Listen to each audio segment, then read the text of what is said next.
Are you prepared? I am ready. Butterscotch Shenanigans.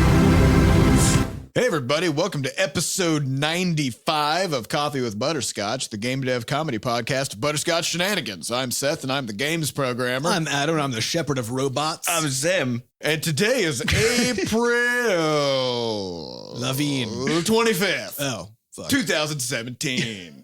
Warning, anything could happen on this show. There's going to be cursing, swearing, and dang old just a whole crap load of bad words. Yeah, just a gosh darn lard of it. So if you just so you know, I'm not going to tell you to stop listening because you shouldn't be listening. Is anyway. a lard a unit of volume? I think A it is. lard? Yeah. Well, there's a larder, which is More lard than one something who else. lards. Oh, no. Wait. That's where you So put lard is a verb, but also a unit of measurement. And if, Lard is you like a lard pantry. more than somebody else, then you also, you lardered. You You lardered. did it larder. Right. Mhm. You lardered. You did it, lard. All right. So listen, we got some news that we need to talk about. Okay. All right. So first thing this week, I had a weird thought and I don't know what this means. Okay. Are people Okay, I'm Are- following you. Are people things or are they events? Okay. Just stated in your brain holes for a moment. Okay. All right. So Are they things or so in nature, there's air, there's humidity, there's moisture in the air, right? It's just Okay. there, right? Sure. And then Yeah. at some point, there's a storm, right? Mhm. All the same pieces are there, right? But all of a sudden they start moving around and doing things. And so the activity is a storm, right? It's not the components that are a storm, right? But then is okay. And so you're So- saying a storm is an event? A storm is an event, right? Okay. We view a storm as an event that happens, right? Sure, maybe. And so a person, similarly, is made up of just regular old stuff that's found out in Mhm. nature, right? Mhm. And at some point, it comes together to make a person that goes around just doing stuff all over the place. And then at a certain point, that person stops happening, Mm-hmm. right? Sure. Yeah. So is a person an event? Well, is your definition of it, the difference between an event and a thing something that can start and stop happening? Yes. Because in which case, aren't we all just? Isn't the whole universe just an event? Yeah. Okay, that's that. That was pretty easy. Cool. That's pretty cool to think about. We're Anyway, events and we can spawn new events. speaking of people being events, Event babies. Sam happened this I weekend did. Sam happened to a class reunion and somebody else happened to Sam's face. Yeah. So, well, it's funny because I just, I told my wife, I think like a week ago, I don't know what video game I was playing, but there's always people with really cool face scars. Yeah, you can even just choose your cool face scars. Yeah, in you're those like, I'm gonna games. pick one. You have to pick where it came from or how painful it was to get, right? Yeah. You're just like, I would like that face scar. Well, scars are a great Yeah. thing to have.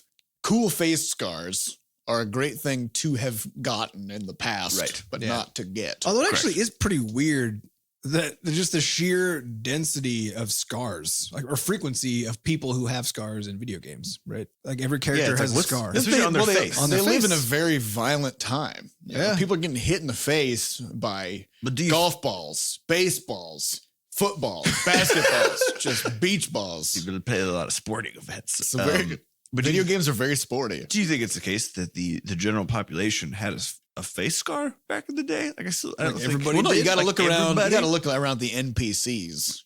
Like all the Mhm. player characters have face scars But the because NPCs are all fine. the NPCs are fine because So they're is- not playing enough sports ball. Well, yeah, so Right. it's a face scar just to signify. Maybe that's the reason why people want it. 'Cause Heroes- it's like a signifier of activity. Heroes have face scars because they're out in the shit kicking ass. But wouldn't the best hero not have any scars? Yeah, of course. Yeah. So you can't tell the difference between an NPC and the best hero. Maybe all the What NPCs are just the best I heroes. was going to say, what if the NPCs are actually way better than you are? They're just sick of it and Yeah. they're just hanging Maybe out. it's a rite of passage. You have to go fight dragons and stuff, and then you get to buy a house and You just chill retire. out. Yeah. Yeah. So really, as the hero, you're like the lowest social rung Yeah. of society. Mhm. Yeah. Everybody else just gets to hang out. And they're like, you come in, Do you stuff know, for yeah, me. because you come in and they're like, gosh, could you grab me that book from a shelf? And you're like, yeah, I guess. That's true. You're And just a you servant. go, you get them the book, and they're like, here's a gold piece. Thanks, buddy. Here's some XP too while you're at it. It's because they have all those investments from when they adventured and didn't get any scars because they're so way bad. better at it Yeah. than you are. Yeah. But anyway, So yeah, you're just going around. You're like a nomad, just Mhm. looking for odd jobs to do for like a penny, you know, because everybody else apparently has infinite money and they're just all retired. been around. It's old money. You know, they've been around a long time. Yeah. System's rigged. You know, it's a rigid structure. They're at the top. You're at the bottom. Yep. It's not going to change. Yep. You go fight dragons. Wealth begets wealth. Yep. You got to go out and fight the dragons. You're gonna pull yourself up by your own bootstraps. And maybe one day you'll get to finally kill the dragon and then you get that dragon money. Yep. And then you can join the upper echelons. But Mhm. for now, you're just everybody's punching bag. Yep. Wow. It's deep. But yeah, so I was out with some old classmates from school, from college, this weekend, dancing like a maniac for the first time in a couple of years. Having a very good time. And a friend of mine was standing next to me, also dancing, and she was, bopping with her hands coming in and out, one of those. Mm-hmm. And I don't know what I was doing. It's your classic hand bop dance. Hand bop. Dancing I don't know if I handy was hand flinging my move. head around. I don't know what was happening. But I got jabbed You were in the probably face. you were probably whipping your hair like a shampoo model. I probably was. So I in the the throes of my partying, of head bopping passion. I was struck in the face by a stray finger, which happens to have a very sharp nail attached to it. So I sliced the area right above my brow, like in a video game, pretty much exactly where you'd get the classic sort of. Yeah, it didn't go into your eyebrow though. Which I is didn't go. That would be important. the next level, or if it went All the way down the down eyebrow into and your then a little cheek. bit on my cheek too. That would have been. But somehow didn't the actually best. get you in the eyeball. I think what Yeah. you mean is you got hit in the face by a claw. Yeah. Because I mean, I was. we do have claws. We just cut them down and call them something Yeah, else. so I was Yeah. clawed. You got human clawed in the face. Yeah, so I do have a scar. Definitely, I think I will definitely have one. At least it's a pretty good cut. Mm-hmm. So we'll see how that shapes up. If I can turn into a Cool. Now Video that, game hero now that you now. got you got this scar, if you want to run a couple errands for me, I'll give you like a I dollar was or gonna see if two. you guys need some chocolate from Walgreens or something. Get some 'cause XP. I do actually. I got to get that dragon. How money much at some point. XP is a Walgreens run worth? It's like 16. It's not that good. No, it's pretty low tier sort of fetch Yeah. quest. I you guess it know? depends on what level we are right now, though. It's true. If you're level 1, that might be just all you need. Level 1 might 16 XP is probably gonna get you to level 2. Yeah. So all right. Next news item. Ludum Dare was this past weekend. Ludum Dare, Ludum Ludum Dare, or some people call it Ludum Dare. So Ludum Dare was this weekend. You sounded like my back my back door in my car. It just started. That's creaking. just how people say it. I'm It's just true. the messenger. Also, I got you know? WD-40 yesterday and That just shit's great. Just lubed that car hinge. I was gonna say that thing is loud as fuck. It's the only Your one. car hinge? It's also like Yeah, Sam's the back door. left door. You open it and it's like, yeah, That's what I was because it sounded like. So I'm a door. because last time Seth got in it, he just started laughing and then screaming like it, which sounded just like that. So I went and got some WD-40 and just powered in there. But the weird thing is, none of the other doors are affected by whatever's happening in that hinge. Maybe And the chocolate demon got in there. there might just be a bunch What of do you blew the WD-40 in? Did chocolate come out? No, but a chocolate demon came out. That was the sounds of a chocolate demon screaming. Every time you Maybe- open the door, ooh. it's caught in the hinges. It's like, ow! So maybe, I mean, your car's been possessed by the chocolate demon for a long time. Maybe this is the Maybe I just- ritual you have to perform to get it Now, here's a out. question. If you Did have a I chocolate exercise demon in it? your car, Yeah. does that increase or decrease its Bluebook value? Yeah, well, if it's a chocolate demon, it probably. You should increase it because You think so? Well, I mean, because Same quantity. maybe it breaks even, right? Because it's chocolate. Yeah. So it's also a demon. So sort But of. also, it makes a mess, but free chocolate. But free chocolate in your pocket. Also doing this. I got a text from my wife right before this podcast started. She said, "You had 2 pens in your pocket That you went washed." into laundry, and now we're gonna look like a bunch of wildebeests." Wait, did you have the caps off or? Caps are on, but they just explode. Maybe the caps were off. I don't know. Or maybe it's chocolate. Life is crazy. Yeah, maybe it's You can't control that. You can't control it. You can't control the weather. The weather's just in your vent. Pens in your pockets. Just Pens in your vents. pocket, getting clawed in the face, chocolate in your, Right, in your car hinges. An exciting. We live in interesting times. Back to Ludum Dare though. Oh yeah, Ludum Dare. It's a game jam. We did it this weekend. It was great. Well, I didn't. Sam didn't. I did it with some of the crew who had the audacity to stick around this weekend and not get face scars Yeah. or man, I visit gotta- other family I'm trying members. to become an NPC. You're working on it. You're getting there. Yeah. You're getting there. He's a face Yeah. So we tattoos made a weird game about being a bean dragon, a dragoon. It's like a legume. Could I just say, so every single damn word that you guys wrote in this game is some weird portmanteau, 2 words, plus a misspelling of the two. To the point where I was reading it, I was like, I feel like my brain is being addled. We just have like this. We have like a little upgrade thing where like you pick up balloons, which are balloons with mushrooms on top. So you pick up balloons and then you go to your upgrade to spend your balloons, but also you got to kill derbs, which are like birds, but they're kind of like reptile birds. And then the birds. When you kill them, you kill them by you pick up marshmallows and then you eat them and then you inflate. But they're not referred to as marshmallows. They're malooms. Yeah, because they're fungus. They're fungus. So you pick up the malooms. The malooms follow your dragoon around. And then you can hit the space bar to eat a maloom, and then you inflate like a puffer fish, which is referred to as boop. That's when you boop, right? Mm-hmm. So you boop into a full-size pufferfish style dragoon. You can poke the derbs with your spikes, and then their beaks. What are the spikes called? They're just regular spikes. Yeah. Spokes. And then the derb beaks come off, and then at the end of your run, you can cash in all your derb beaks, convert them into balloons. You can go and then go and upgrade your dragoon. See what I'm talking about? Yeah. So you go into the upgrade page, and you got things like spewed that you can upgrade. But Every single one of them. units. They also come in hilarious units, right? Because the spayude comes in just speeds, so you can get like 10 speeds. Yeah. Is it like a bike? Actually, maybe, is this like a bike though? So like the speeds are different kind of gear. Yeah, you got to stuff? shift gears so that you can Your fly bean your dragon. You can fly your bean dragon around at more sense. efficient pace. I was laughing though because I played it and I thought I'm so proud. You're like, this is just a bunch of nonsense. Great. I love it. So proud of everybody who did this. Where can people find it? You can find it at ldjam.com. And then do a search for Bean For Dragon. dragoons. Dragoons.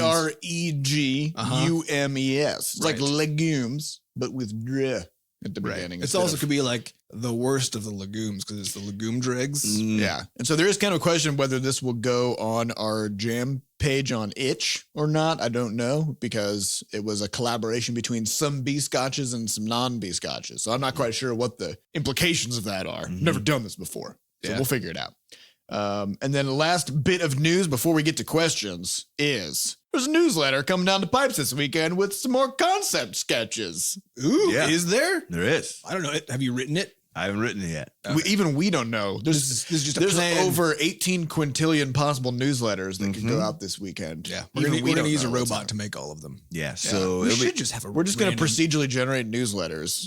We don't know. well, I just want to say that Maybe we should. the next game is coming along, and we even got a name for it, We do. but we can't say anything about it. Nope. We got to buy all the domain names first so Yeah. that you fuckers don't steal it from us. Not you fuckers, obviously. I mean the other All ones. of Well, those other maybe ones. if they were planning on stealing it. Yeah. So If you're only listening to this podcast in hopes of gaining competitive advantage by buying the domain names we need, You're one of those fuckers. Yeah, you're one that of them. Adam was talking about. exactly. Everybody else is fine But though. yes, we can't say anything about it, but we do have a bit more concept sketches to throw around. And I think I'm going to throw a secret in there. So who knows what that means? A But it's secret? gonna happen. There's gonna be a What? secret in the Wait. newsletter. If you throw a secret into a newsletter, it's just a thing now because it's not a secret anymore. No, you're, Not say- if you're it's a saying an secret. Easter egg. Yeah, Yeah. it's a secret. It's a secret. Oh. It's like when you're walking by a wall in a video game and you notice that part of it's like just kind of the wrong color. And then a phantasm comes out of it, and you're like, "Oh shit! I don't have my blue crystal." Exactly. That's what's gonna happen. So will you be able to, so if we find this Easter egg, if I identify it in this newsletter, will I be able to just put my finger on it and then put my finger through the my internet. computer monitor You'll be inside. and I'll be inside the newsletter? Yeah, and we just put you into the game, and you'll be Then you're in the mauled grid. by everything that exists in there. Yeah. It's a very And violent. then you got to light cycle your way back out. Light cycle? Yeah, because you're in the grid now. Oh, right. Yeah. Yeah. Yep. It's a tough life. Newsletter life, man. What you can do? Oh, yeah. One last thing before we get to questions. The Butterscotch Jam. Yeah. That's coming up. Did we announce it last week? I can't remember when We things announced happened. it. We announced it last week. We Okay. launched it on Wednesday. sometime. And we've got our page is itch.io/jam/bscotch100. We also put up all of our jam games, which I think We put up all of our jam games. We got all kinds of Or maybe we crazy did. stuff. But the Bscotch, the Butterscotch Shenana Jam is our celebration of our 100th podcast episode. So it's happening in like 5 weeks or 4 weeks or something. There's Or- also an announcement at podcast.bscotch.net, which is easier to remember. yeah, just go to podcast.bscotch.net. But yeah, so we have 64 people signed up as of right now, Yeah, it's gonna be which good. is super cool. Although it's going to be a little upsetting because until we get to 128, now these are just worse numbers. I mean, if we don't get up to Programmer 420 numbers. people, Yeah. I don't know. That's the goal. I'm hoping we get at least 500 games coming out of We this. did get a tweet from someone today who said they made their first game. They're inspired by us to make a game. I was Awesome. like, yeah. Well, we got to. Yeah, I hopped on to see like what people were saying about the Shenana Jam, and a bunch of people were saying that, hey, I would do this, but I don't know how to make a game. And so I responded to every one of them saying, shut up. You do know how to make a game. Just get Game Maker. You got 4 weeks. Figure it out. There's tutorials. Let's go. We sent out a few emails to some people who had expressed interest in this, and a couple of them sent back messages saying, I don't think I'm going to do it because I don't know how. And I emailed them all back personally and said, you're going to do this. And they were like, okay, that's true. Well, I it's will. funny because it's the whole thing.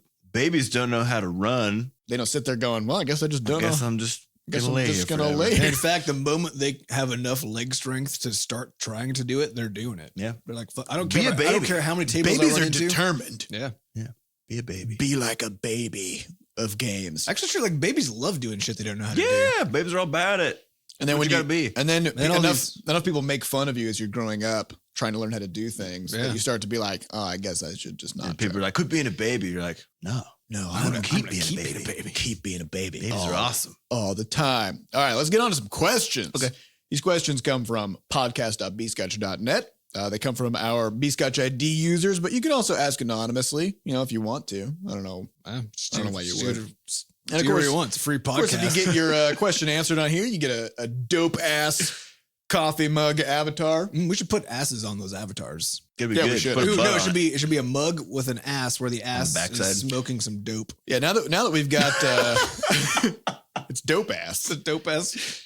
Now coffee. that we've got Tifa She on loves our putting art butts on team, things. she just loves drawing butts. Just shiny, You'll see it if you play the perfectly Dragoon game. curvaceous butts. And she told me yesterday that you guys drew the butt cheeks as separate sprites because it was going to be jiggling across the sky. They do actually. If you look closely, each cheek moves up and down individually. Each one is a separate image. or a Yeah, separate we draw call? we animated the butt cheeks independently. So, what what we're all about. I mean, if it's got a Good. butt, it's got a butt. Started with quadrupeds. Yeah, that quadrupus has a great butt. Yeah. All right, so first question comes from BabooTube. Do you have any interest in placing one of your games onto the Nintendo eShop? I personally think that your vibe really resonates with Nintendo, and many will agree.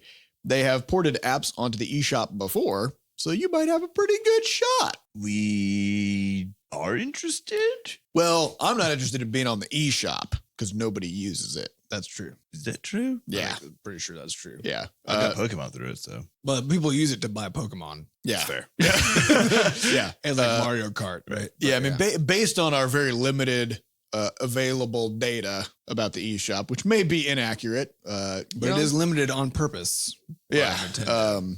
it's something that we've learned to be very skeptical about. Is if a platform refuses to release any information about the performance of one of their Then products, the information is bad. it's because it's not really great. Yeah, because all they want is for people to buy their stocks, so they need to tell you about how good they're doing Right. all the time. Keep so if a- they keep a don't, positive if they're spin. quiet, it's bad. Yeah, because like Nintendo will not hesitate to release information about how many Switches they've sold, Oh yeah, but they will tell you absolutely nothing about how many copies games will sell on the eShop. Mm-hmm. So we've learned our lesson about that. Yeah. So we won't do that. But, if we could get like an actual box of Crashlands, I would love a cartridge. get a cartridge, put that shit into wherever people nowadays go physically in the world to buy games. yeah. All they do for I'm not sure where that Probably would Target, I guess. Target. Walmart, Target. Yeah. Speaking of Target, I was at Target this weekend when I walked through the door. So first of all, on the glass doors, Oh, did you see the Mario Kart there's takeover? Mario Kart like signs and stuff, right? And then I walk through the metal detector, which normally, or not metal, whatever the fuck it's detecting. Mario's? RFID chips or whatever. Yeah. Apparently Mario's now because you walk through it and then it makes the starting like beep noise. Or it's like, the three beeps before you start What? as you walk in the door. That's awesome. That's a Yeah. marketing campaign. Like Yeah, they that's marketed good. the shit out of it. I got pretty pumped and I was like, Oh yeah, all the Mario Kart games are the same. They're fun though. They are super. They're, Yeah, but they're think of the- good to think of- say. But I could just play any of them. and Also, I it's did the get to same. play it at Dice. Actually, I got to Oh, yeah? play. It's really fun. Like this, But with the version? Switch version. now, you never have to stop playing Mario Kart. Your friends will Yeah. call you and they'll say, "Hey, you want to come over for dinner?" And you're like, "Fuck yeah!" And then you show up, and you hop with in an Mario Uber Kart. and you drive your car in the Mhm. back of the right? car. that's And then you driving get there, and then they are like, "Here, we made this delicious meal for you." And You're then like, you "Cool, say, can you "Fuck feed this!" me? And you slam your Switch down on the plate. Yeah. Just And you're like, shatter "This it. is my dinner," and then you Meatloaf just play flies Mario Kart. everywhere. Yeah, I mean, I personally just ask the host to feed me the dinner while I'm playing. yeah. my You're like, Switch. I got some fucking Mario Kart to play. I Yeah. can't be using my hands for regular human activities. I do have a question though, because we're not 100% sure. We're pretty close to that. Sure that we cannot have Butterscotch ID on Nintendo Yeah. Potentially. potentially. Yeah, which is Uh, kind of a bummer because it means you can't move your save around. Yeah. So the question that we have, like, and this is also true for PlayStation, probably, Mm-hmm. right? So because they have very strict internal policies for like what user data is allowed to do what and so on. Well, more importantly, it's because it's their user data. It's because it's their user data, We right? can't have it. Right. Which and we don't, but we don't want it. Yeah. No. We want our own on top, right? But yeah, so they have very strict policies in place, and at least the last time we kind of looked into this for both of these platforms, it looked like they were absolutely not interested, even for really major players. Really big other companies that put their stuff like Blizzard, for example, right? Well, it's even like if you play Rocket League on PC, Rocket League. you open up and we play with people from PlayStation. It could have been the case that like Psyonix probably could have come up with their own login system. Yeah. And then allowed you to log into that, whether you're on PlayStation or whether you're on Steam, right? But instead, they're totally separate platforms. And so your Rocket League Steam data is tied to your Steam account, and then your Rocket League PlayStation data is a separate thing. It's tied to that. And is it true that even for Blizzard on PlayStation, you're using the PlayStation account instead of a? I don't know. I mean, I would Because I remember somebody but- telling me that, and I was like, "Holy fuck! Even Really? Blizzard couldn't do it." Yeah, so I don't know if that's true because I don't have the PlayStation. So I don't Yeah. know. So I mean, yeah, it's something we've talked about in the past. Just the idea that the platforms really like to be. They like to pretend like no other platforms exist and that their players only will ever play games on that one thing. Which is, especially with us being as weird as we are crossing from mobile into all the other categories, it's more of a weird thing for us and our players at the end of the day. More of a Yeah, troublesome it's thing. like everybody has either. Well, not everybody. Most people I don't should have say, like an Xbox and a PlayStation 4 and a Switch, right? but a lot of people have a iPhone or Android phone and a And console. then one of those other or things. and one of the whatever. other Yeah. ones. But it's one of the things that we've discussed internally a lot is trying to decide, given that we probably can't have Butterscotch ID on these things, and that's one of the core things we're trying to drive for a good player experience is just the ability to pick up and play on something, right? Then is that okay? You know, is it okay to move into these new markets where we just can't have that part of the system? And how is that going to come back to us? Well, I think Are importantly, players going to be pissed off when they go to those things and pissed off at us because they're like everything Butterscotch ID says I can move my saves Well, around. that's but now I interesting can't. thing is that's usually where the anger goes, right? It doesn't go toward the platform per se, it goes toward the dev. Right. But on the other hand, people like in the PlayStation Network, you know, as an example, or Nintendo, they won't have experienced the ability to do this stuff at all because it's just not allowed. So I have to wonder, like, are they just used to not being able to do that? So it doesn't And matter. do they know that it's because of You policies can always of the just platform? do it. Just see what happens. Just try it. Just try it. I don't know. I don't know. Burn our reputation to the ground. So that's the thing. Yeah. yeah, It's whatever. Yeah. burn it all down. It's Let's start unclear if it's risky or not. Right. Yeah. I don't know. Yeah, but I think there's also the added layer of, one of the big reasons for Butterscotch ID was so that we could actually let our players know when we launch the next game. Mhm. Right. And so that way we don't have to reinvent the wheel and start from zero every single time we launch a game. And big platform holders to tell people on our behalf. Yeah. So we can actually just say, hey, you like our games. You've played our games before. Here's another one. And you're like, oh, great. And that's the end of the thing. Yep. So We don't have to throw ads in your face on all the websites you visit. We don't have to do any of that shit. We Yeah, just so- tell you that Right. we got a game that So, want. it's hugely beneficial for us to be able to do this, and it's great for our players too. And so us not being able to do that kind of throws a wrench into our long-term viability. So anyway, we'll probably for now stick to platforms that let us use it. Yeah, but I mean, but it is worth we'll continue to revisit the question over time. But also the platforms in general tend to be moving towards openness. And Nintendo, if you look at Nintendo's behavior, even the past, like since the launch of the Switch, actually, they've opened up dramatically. There was an article about how they changed their certification process, which used to be this horrible thing that literally every human in the universe complained about. That would take 6 months to update your game or a year or whatever. And now it's actually much more like almost not quite, but almost like the Steam, or I guess more in line with like the Xbox model, where it still is very laborious and takes some time, but you can do it in a matter of weeks now instead of a matter of half a year or something like that. So people are pretty excited to, for the first time now, they actually have update parity for games that live on Nintendo and on other ecosystems, where instead of it being 6 months behind versions, it's actually, caught up. So I think with these kinds of things, we may see these companies start to open up their platforms a bit more and allow things like Butterscotch ID to actually exist. But who knows? Who knows? Who knows? Our next question comes from Decoy. So I don't know if this is a real Might not be a asker. real question. Maybe the real question asker is somewhere in this room. Decoy says, do you guys have any anxiety about investing time into skills that are locked into perishable proprietary platforms like GameMaker? That was a really Good alliteration there, yeah. Rather than into general long-lasting public goods like Inkscape? Well, as we discussed with Seth's initial thing today, No. everything dies. Everything dies. Even Inkscape will die. Even Inkscape will die.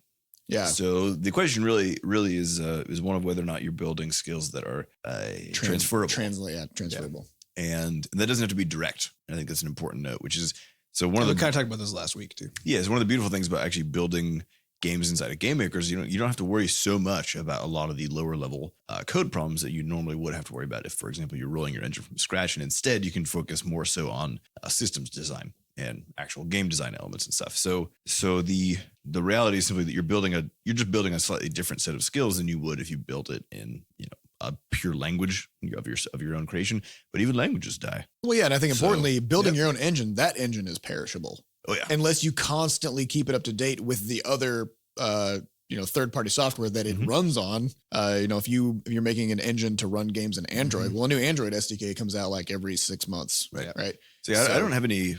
I actually don't have any anxiety about it at all, because it's not about. I'm not worried about the tools in particular. I think is what it is. Yeah, but I also think that there really the question kind of presents as if there's an alternative that is real, and there isn't one. Everything will die. Everything is perishable, but not only that. I mean, as you're saying, if you move closer to the thing that it lives on, so if you move closer to the hardware by coding your own engine and doing that kind of stuff, then you're actually far worse off, because now you're at the whims of the hardware manufacturers. Well, you've moved into just a completely different problem domain. Yeah. Right. Well, all the problems that you face as a person making software, making games or whatever, those problems are defined by other people. Yeah. You don't get to just create all of the problems yourself and solve them and then be done with it. You have to, unless you build your own hardware. Yeah, but now you still have your own problems at that point. Yeah, but that's just like this is what Nintendo does, right? They've just decided we're not going to compete on literally any metric except for. Well, the thing is, they're still getting their processors from somewhere else.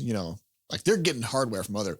I'm saying build all of your own hardware. You've got your own forge. You're mining your own steel, right? Like everything, you've got your own operation. But now you're limited by the planet, because now you have to be like finding mines and stuff. And you build a space program, you get those asteroids, you bring them down, mine the shit out of them. But then you're limited by the asteroids that are available in the solar system. Yeah, that's why you invented warp drive.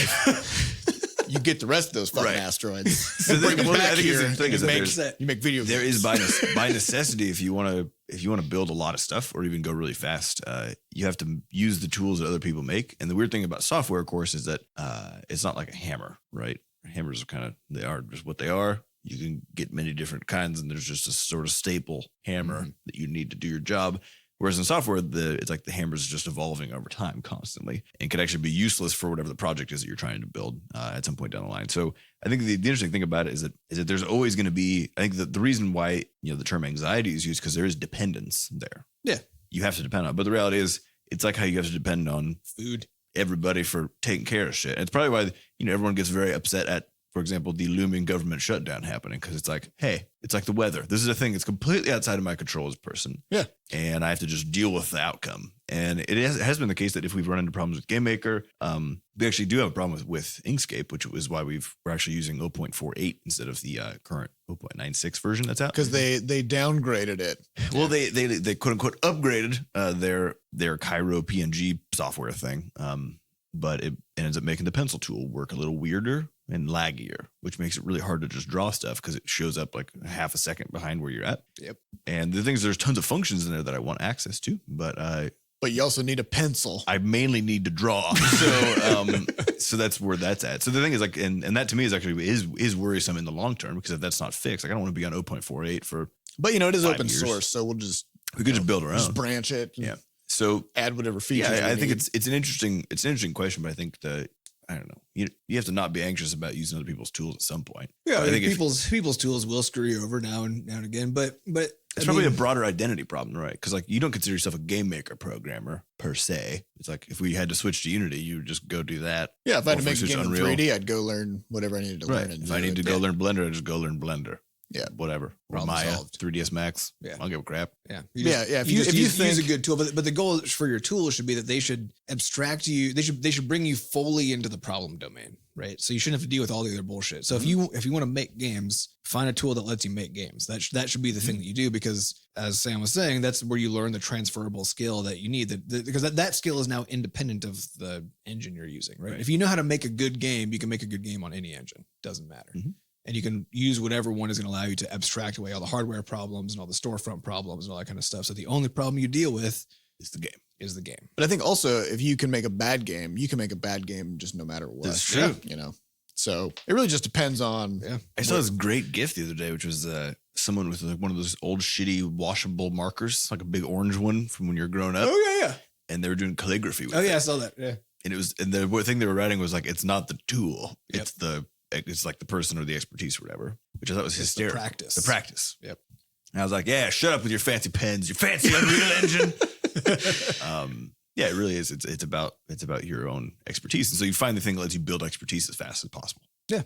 And use that tool. in the right thing. And I think it's really easy to forget what your goals are, right? And to be agitated and frustrated at the thing that's supposedly supposed to be bringing you towards your goal, right? So if your goal is to make games, or you're using Game Maker and you know about other programming languages that do certain things that are super useful, then you might just look at Game Maker and be so agitated that it doesn't have those things that you want, instead of just being like, okay, it doesn't have the things that I want. So how do I work around that to get back to my fucking end goal, which is making a game? Yeah. Which is why easy to lose sight. If you talk to somebody or like go onto the game dev subreddit and you ask for advice about game development, and somebody's first response is, well, first thing you're going to want to do is learn like C++ or C# or something, write your own engine. First, what you're going to do is build your forge. Yeah, first you got to start with your forge, build a space program, get those fucking asteroids. Yep. Build a wormhole. Yeah.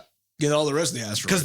Because then you can make games for whatever platform you want. Yeah. Once you got an infinite supply of asteroids. Well, you might need to also create a world hegemony and force people to only buy the things that you make, so you don't have to worry about any other. That way you cut out the marketing. Exactly. Yeah. So cool. All right. So next question comes from Woland77. As game creators, what is your feeling on the current state of YouTube-based game criticism? Is it better than written criticism, either in blogs or magazines? Is criticism useful anywhere? That's a great question. Coming from any source? What is better criticism? Yeah. Why does it even exist? Well, so in terms of, I would make the argument that in terms of information volume or perhaps fidelity, having someone talking is actually very different than having them writing. In the sense that you can convey a lot more with tone as well as face. Like the general overall information richness is better. From a straight medium standpoint, but it's not the sort of thing you can backtrack on easily, right? If you like miss a sentence or something in a YouTube video, you're not gonna be like, oh, let me rewind that 1.3 seconds. It's not going to be scripted. Yeah. Well, I mean, they usually are actually. So I actually watched. This is an interesting time. I watched. I can't actually remember the guys. It's like Up Gaming or something like that. He did a critique on Nier Automata, which is a big AAA game that came out recently. And it was called The Masterpiece You Will Never Play. And it's a 30-minute thing. The dude was just sort of over the moon about it. And he usually is very critical sort of person, but just said, this game really, really works. I don't think you're ever going to play it because of a few of these reasons. But you definitely should. Like, give it a go. And I watched that and I was like, yeah, okay. So I bought it, been playing it. I was like, this is very good. Yeah, it's good. So I think the interesting thing there is that the watching that video was just infinitely more interesting to me than, of course, is more entertaining than reading a thing. Well, because you can also see the game. I think that's the key part. Yeah. It's the thing to me. Is You like, can't convey gameplay experience in words. Correct. And I think that's actually the interesting benefit that I think video commentary has above any written commentary in the game space in particular is that it's much more in line with the medium itself as far as how the information is delivered. So I think as far as, its place, I guess, was that kind of the question? It's just another thing. I mean, you need all. Yeah. I mean, I think it's got, but again, it depends on what the point is, right? So for me as a game creator, I guess I don't really make games, but for me as a studio executive, you make robots that help make the games possible. But anyway, like, when you're looking at criticism, there's not a real value of it to us. Right. When the game's already out. Yeah. And that's that's the only time it happens, right? Because otherwise the criticism that we get in need is from players because they're the people who are going to buy and enjoy the game, right? Mm-hmm. And so criticism is a thing that has very strange kind of value because criticism is arbitrary for the most part. Mm-hmm. And so you just choose the criticizer that you like the most, who you tend to share, beliefs with and so on. So that when they go criticize a thing that would be similar to your criticism, so you can decide if you actually would like that thing or not. You got to find your echo chamber. You got to find your echo chamber, right? Yeah. And but critique just as a thing it's not generically valuable at all. At least I would argue, right? There's not like a critic you can go to who just somehow can say, yes, this is a good thing and this is a bad thing. So you're saying like if you just read something from a random critic, who you know nothing about, that's meaningless to you. Right. What is meaningful is if there is a critic who you understand, right? Right. Who seems to share the same values that you do, in which case you just trust their judgment. Right. So it's kind of like they're doing the work for you. It's like having a buddy. Yeah. It's like having a friend who likes to play the same kind of games that you play. Yep. Except their job is to just tell you about those games. Yeah. Interesting. The critics are just your gaming pals. They're gaming buddies. But you gotta pick them right. So you gotta pick them. So I think there's a value to that, but I think that it's kind of this interesting thing that criticism of really any media, but certainly also games, has been always presented almost as like a journalistic thing, right? Mm-hmm. Where you present some facts, present some information, even though at least hopefully everybody reading it knows this is not facts. This is someone's opinion about a bunch of stuff. When really it should be about personality, because this is you finding your gaming buddy, right? Which I think the rise of the YouTuber has done a pretty good and interesting job of doing that. Because when you're presenting yourself through your spoken word and your face, you're conveying yourself as a personality and more and more of a buddy, right? Than you ever could doing writing. And so I think that might be a more appropriate space for this, because it starts to make it more true that you're just hearing what some person thinks instead of hearing what always has a little less personality in it than is now what a website believes, right? Like a decree of truth versus someone's. So instead of you see the headline of the review, and then you see like by such and such in little words, you know, and then it's just a bunch of text. But on YouTube, it's here's this giant name about this game in tiny text, right? Yeah.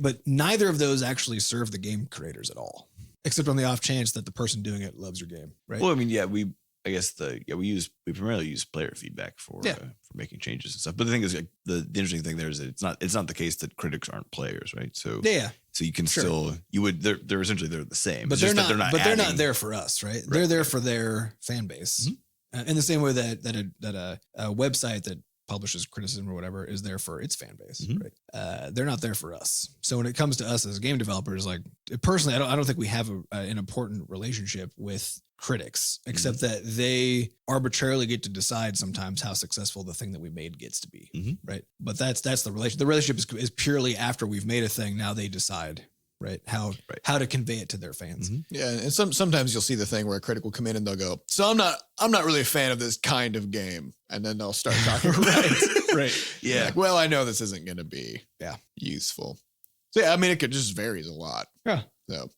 All right, so next question comes from Adamus or Adamus. I don't know how this would be pronounced. Adamus says, "Are you guys planning any super special mega Uber episode for your 100th episode? Will you tell the studio's story or anything else fun like that?" I feel like we've been telling the story for 100 episodes. Yeah, it just takes a real long time. I think what we're going to do is 100 hours to listen to it. Yeah. After the Butterscotch Jam is over, then we're going to pull down and I think play a few of the games. I think we're going to do that as like a little mini YouTube video or something. So that'll be up and we're getting some of the podcast videos converted over to YouTube too. So I think that'll be the robot is still in process. Yeah. Progress. That'll be a special thing.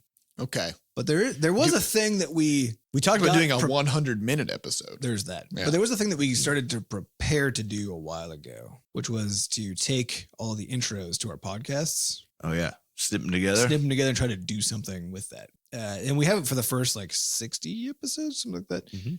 Because that's when we decided to do this. And then at that time, we're like, well, now it is hilarious, but we didn't know what to do with it. So I wonder if once we hit 100, we string 100 of those things together. Mhm. That would be crazy. What could we do with maybe that's all it is. It's just that. But if there was something we could do with it, put some animation in there. Yeah, getting it fully something. animated would be awesome, but that would cost That's a really fucking arm and a expensive. leg, and this podcast makes no money. Zero so it's dollars. a dubious proposition. If everybody comes together and just everybody sends us a check for It would probably like $3,000 or $4,000 a piece, we get an animation put together. Yeah. And we were kind of looking at quotes for that because it was like I think it was 3 minutes at that point. Yeah, it'd be about 3 So it'd be minutes. more than that. But at that time, I was looking at like it was going to be something in the order of like minimum $4,000 to get that animated, and Which is understandable because animation's a that's shitload very- of work. Yeah, it's very difficult and very time consuming. So I would never be like, oh, that sucks that animators are getting paid. So, But yeah. this is coming from a podcast that makes negative money, Mm-hmm. and we don't want to make an additional negative $4,000. Yeah. Probably. An additional negative 4,000. Yeah.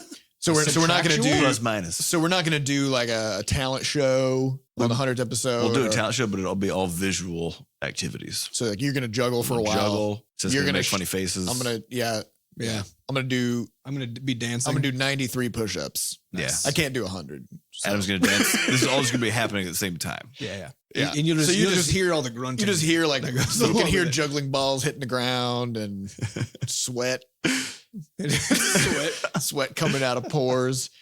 All right, next question comes from Smelly Platypus. Yes. How much, not including testing, do you guys play your own games? Not including testing. Almost zero. Basically not. Because when you play We it, spend so much time testing it.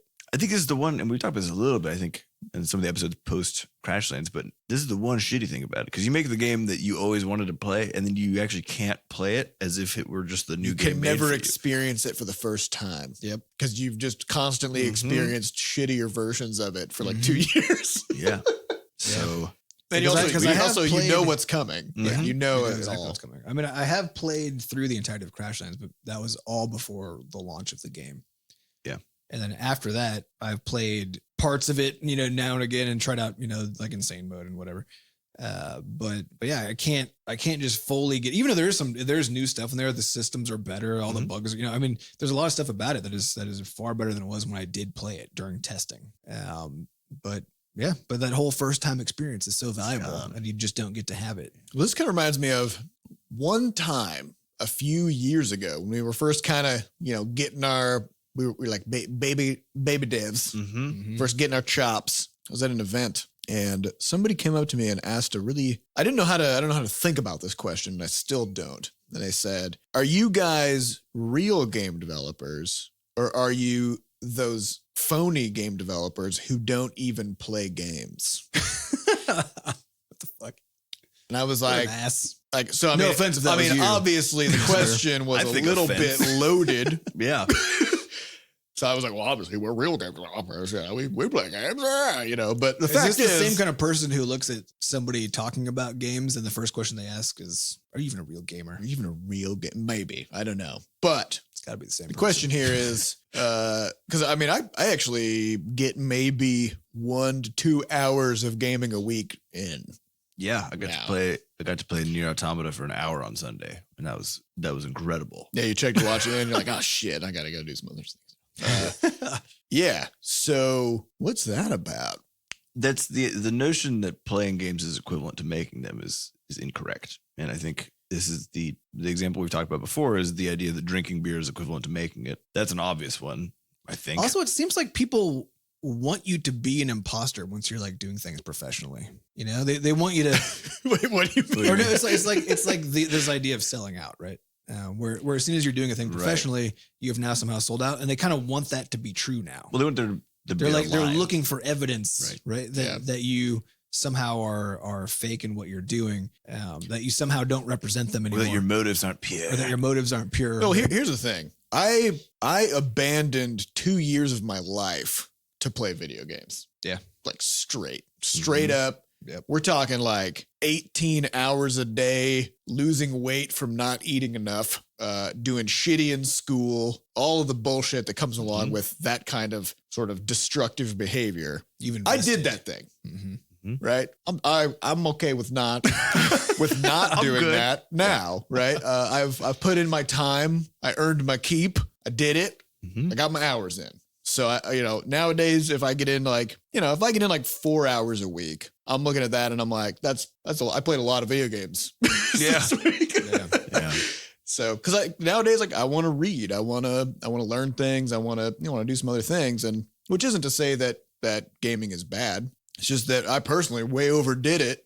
You kind of had your fill. You might have had your fill. And it's also the case that I don't know about you guys, but I have a very sort of hyper focused or kind of like obsessive personality approach to these kinds of things. So I hate to do a thing half-assed, no matter what it is. I would rather not do it or just do it all the way to the max. I think for me, it's like once I get the gist of what a thing is, then I'm like, that's enough. Yeah. That's where I am. Also. So it's less about obsessive and more just saying, for most games, when you play them for an hour, you basically kind of know what's going on. You know where it's going. Well, and we talked about this in the past, right? It's games are vehicles for surprise and for creating challenge that you get to overcome. And when it comes to creating challenges that we get to overcome, I've got the ones that I just deal with in the day-to-day of making robots and stuff is so difficult and challenging that even if I find something that is as difficult in the game, the end result is not that I built the robot anymore, right? And so I'd rather be off doing that.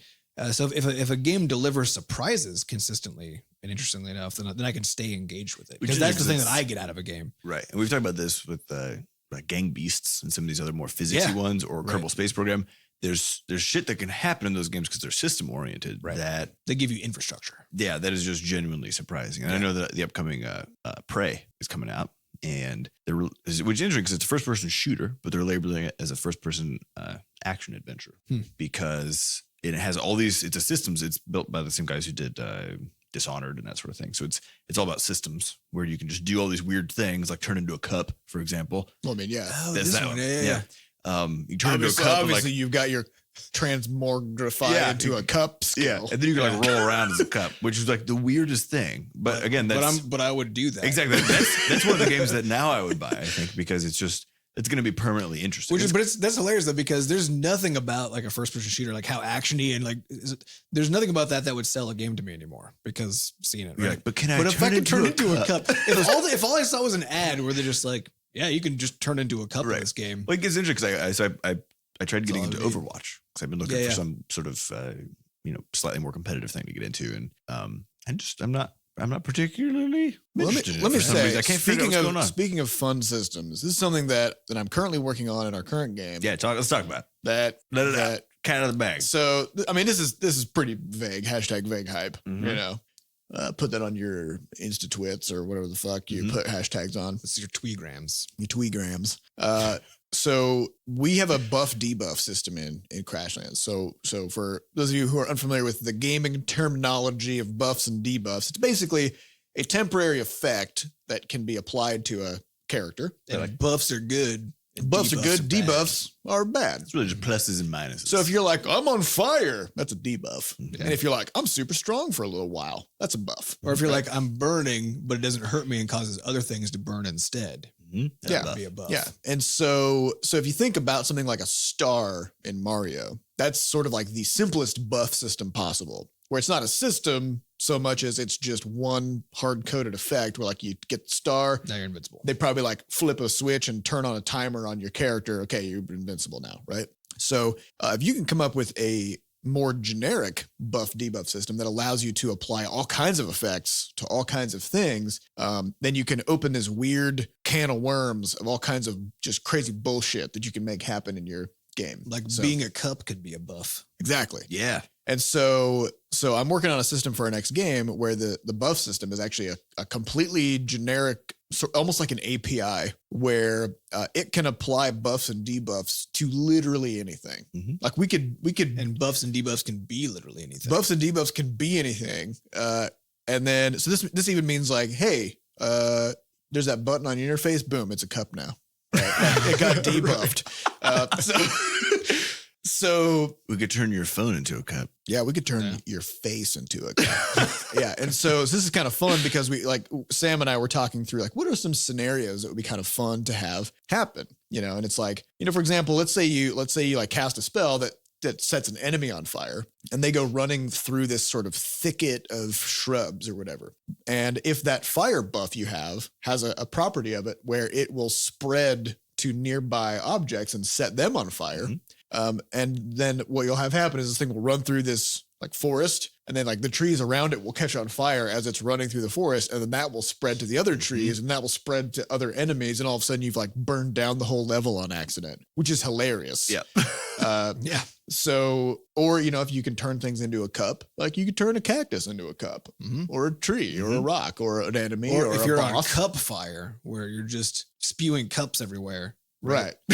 Then Character class, yeah. Then you could spew a cup onto something else that would cause it to spew Yeah, cups. you got debuffed with contagious cup vomit. We probably you need just- to actually have this.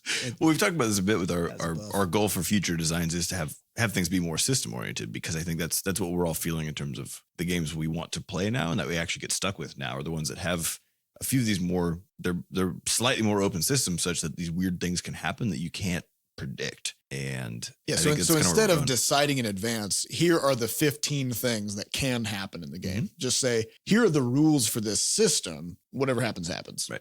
Mhm. Yeah. So it's been fun. It takes a lot more upfront dev time though. Yeah. And it's very hard to balance. It's very hard to A balance. lot of you largely just kind of give up on balance in a lot of ways. Or You just go, say, weird shit's gonna happen. Yeah, it's about the weird experience. You're like under 90% of normal circumstances, It'll work. it's balanced, Right. and then every now and then people are gonna do and totally. then you get to bizarre go shit. watch videos of edge cases that are really Hilarious, really right? interesting. Yes.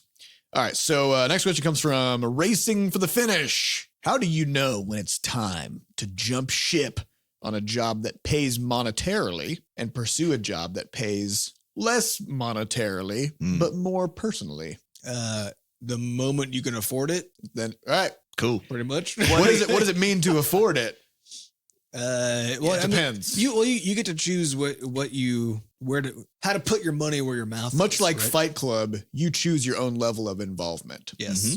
You know, But I mean, if you're doing a job that, I mean, the question is like, what is your money for, right? Like, what do you need? What do you have to just definitely have? If you got kids, you got to keep them alive and stuff. Probably send them to school. you got to buy Hot Pockets for those gotta kids. buy Hot Pockets. You gotta send them to the school and they get their books. Yeah. You got to eat Hot Pockets for yourself. Mhm. Right. You got to get Hot Pockets for your wife. You gotta have a house Everybody made needs out Hot of Pockets. And this podcast is brought to you by Hot Pockets. If only. Totino's more like that. But yeah, I mean, once you know what your actual needs are and you have your various responsibilities that you have to take care of, if you've got some debts, whatever. So there are those things that are there. So After you have that, you have a burn rate. You have a burn rate. So you got to figure out what your burn rate is, your real burn rate. The And things that then- you have to but do. you also need to build in a threshold, right? Because you got to have your safety You gotta have a safety net. reserves. Yeah. And you need to say, for example, if you say, okay, I need X $1,000 in the bank. Different people have different sort of levels of comfort for what is what is a comfortable safety reserve. So maybe And for it you, it's depends like- on your family situation. If you got kids, you should probably have a higher safety net. Yeah. So- So if you're like, okay, I need like 5K or 10K in the bank or something like that. So you save, you squirrel away, you cut down your costs of living, you save it, you build it up. And then you say, okay, I also know that every month it's going to cost me X dollars to meet all my needs, right? Add maybe like 20% on top of that because, Buffer. Life. Sounds random good. shit, Yeah. right? Be conservative. Yep. Be conservative and then give yourself a timeline where you say, okay, I need a year. I need a year to work on this stuff. And then I'll also need like a few months after that, just in case shit doesn't work out and I need time to figure out a new job or, whatever. Right. So give yourself kind of a window of work and then a safety window at the end to kind of decide what your next steps are in case. Yeah. So, Well, I think so. This is like the bootstrapping approach, right? But it's also Yeah. possible that because most software engineers are paid much better than most games programmers, so True. it's also totally possible that this could be a question relating to literally just moving into the industry as a job. well, this was jump ship on a job that pays and go to a different one. That does not. So, okay. Yeah. So this So this is you're jumping into an existing job. Well, it could be either Yeah. one. So the thing is, if it's the case, you're jumping into, from something like software engineering into something like game programming. I think the the interesting bit there is that it does kind of come down to the question Adam asked, which is what's your money for? Yeah. And I think a lot of people run into the accidental mistake of this, basically trapping themselves with their money. Yeah. Well, they give themselves a high burn rate. Yeah. And at that point, then your money, which I think the way that I see it is it's a tool for your freedom, really. In a capitalist economy is what it is. How much money you have is equivalent to all the crazy stuff you could do with that money, which is equivalent to what you can do as a person. So, if you view it from that angle, not so much as a thing that you use to like pay for the random shit you bought when maybe you didn't need it or want it, then it's pretty easy to actually completely make lifestyle changes. And a good example of this is that my wife's becoming a painter full time next month. And this is super exciting. And of course, also means that our income is going to be completely different. But yeah, a lot different. Like half. So, And your expenses are going to be different because now you buy art supplies and all kinds of stuff. but we talked about it and I was like, I'd be fine. We can sell the house if you want. I don't give a crap. And it's an interesting thing that you have to be totally comfortable being in a position where you can just say, I don't need these things, because it's nice to have them, but because the dream is the more important piece, right? Doing the thing as yourself is a more important piece. Provided you have a long-term plan. Yeah. Like just having the dream is not sufficient. Oh yeah. You got to have a plan. Right. Yeah. Yeah, you always want to get back to being in a house and being totally comfortable or doing whatever you want. But I think the important bit is just to, as far as when to. No, make I think you meant a plan of like how you're gonna do it. Oh yeah. Sorry. Yeah. I assumed that was assumed. No, but that's the thing is it's definitely not. Well, yeah, because there's sort of like there's three. Maybe that's it. Then you need a plan. Well, yeah, that's find a exactly plan. it, right? Yeah. And so like there's sort of like three tiers of involvement with this, right? Mhm. There's a dream, which is you just kind of like being in your normal day job, and then every now and then wistfully kind of spacing off and be like, it'd be great if I wasn't doing this. Mhm. What else could I be doing? I could be a professional juggler, right? Mm-hmm. Like that's your dream. And then you just go back to doing your work, right? So there's nothing tangible about it. You have no concrete plans laid down, right? And then there's kind of like the next tier where you want to be that thing. You're not just like every now and then just kind of thinking about it. You want to be that thing. And so you start to do stuff that may seem like it is leading you in that direction. So you start going to juggler conventions. Mm-hmm. You watch juggler videos on YouTube a couple times a week, right? You're like, I really want to be a juggler, So you do this for like 3 years, but you're still not a juggler because you haven't actually done anything. You just want to be a juggler, right? Or you like to start to juggle, but you don't. And you're like, oh fuck, this is Game of Thrones is on. And then you put your so like juggler. you just throw the ball into the air and then you walk away. Yeah, you're like, I'll get back to that ball later. Yeah. So then like the third tier is the actual tier of doing shit, which is the planning stage, right? Where you actually sit down, you work through your risk, you figure out how long is it going to take me to become a professional juggler, whatever that means. How am I right? gonna- What does that how am I mean? gonna- What does that even mean? Right. How am I going to change my life to make that possible so that I actually do it? What's life going to look like after this starts to happen? And is that actually what I want, or am I just being romantic? Yeah, because Right. you don't get to just like go chase the dream. You also have to pay a whole bunch of other costs to make that happen, right? Mhm. And you have to decide how do I make this all work out such that I get actually what I'm looking for out of this. Yeah, and I mean, in my experience, I would say far less than 1% of people who want to do something actually start making plans to do that thing. you know? I think of all the people you've met who have a novel in their mind, like there may have been people who have started writing it, right? But what's their plan? They probably don't have one beyond, I'm going to start writing my novel soon, right? And it would be cool to have written a novel. Yeah, Mhm. which is, of course, everybody wants to have had accomplished a thing. Right. But the actual planning stage is the one that matters. And actually, if you want kind of a push in the right direction on this, we got a little book list Mhm. up on our That's true, website. Is it just books.bsketch.net? Yeah, that will get you there. Books.bsketch.net. Read some fucking books. Yeah. We got books. They're going to teach Books you. on books on books. We got books on books. There's a great one called The Artist's Way, which will kind of give you an idea of getting into the right framework. The War of Art will kind of like, Lot of fire under you. it will set your ass on fire. Pantaloons Yeah. will erupt. Mhm. We have like Getting Things Done in there, which is a great book about just organizing your tasks and becoming more productive and all this stuff. So just there's a lot of good nuggets in there that we've found incredibly helpful to help get us to where we are. So if you do want to make a plan and you do want to start doing this stuff, get on there and buy Yeah. some books. Oh, and also, if you want to help support the podcast, if you follow the links from our books page, we're part of the Amazon referral program. And so if you buy the book through that link, then we get like 5 Penny cents or something. or who knows? Yeah. So, if like 45,000 people each buy like 1,000 books, Then this podcast will have finally paid for yeah. itself. So, if you want to help us out, go ahead and do a book thing. Yeah. All right, you guys, listen, What? my coffee is empty. Dang. So, you know what that means? We're done. We're done for the day. So we'd like to thank our producer, Fat Bard, and our studio wrangler, Monique, for pulling this episode together. And of course, the rest of the Bscotch dev team who are in the other room clacking away on their keyboards, actually continuing to make stuff happen while we're in here hooting and hollering like a bunch of rambunctious weirdos. Also, we don't advertise this show, so we depend completely on word of mouth and good reviews. So if you want to help us grow this podcast, please tell your friends, tell your grandma, tell your dog's grandma. While you're at it, hit up iTunes, slap us with some 5 stars or wherever the hell wherever you can rate this thing. I don't really know about podcasts, so You should also tell your dog's dog about it. tell your dog's grandma's dog. Yeah. And that's all we got. Thank everybody for listening, and we'll see you next week. Bye. Bye.